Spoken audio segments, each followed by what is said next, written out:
Southern trees bear a strange fruit, blood on the leaves and blood at the root, black bodies swinging in the southern breeze, strange fruit hanging from the poplar trees.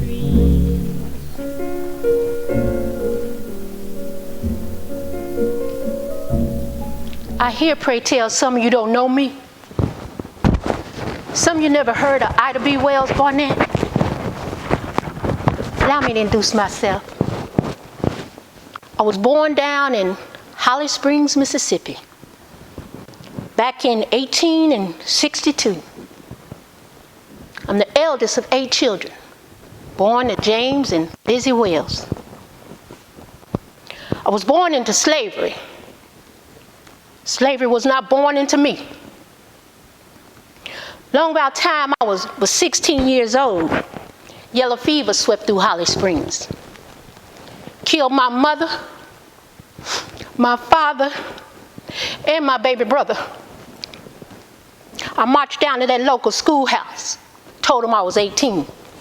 Had to provide for my family now, you see.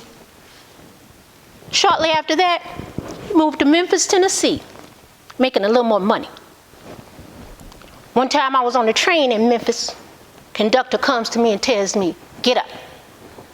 Use this seat for a white man." I refused. He grabbed on me. I grabbed hold to my chair. I refused. He comes back with 2 more white men. They started snatching on me, kicking me, and shoving me.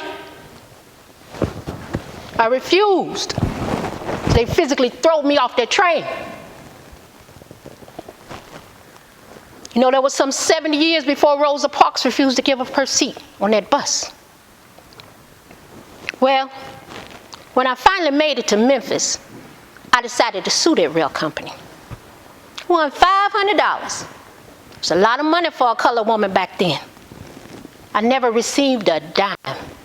They appealed it, contested it, and I lost. But I won something else. I won the drive to fight. Started fighting then and there for civil rights. I started an anti-lynching campaign.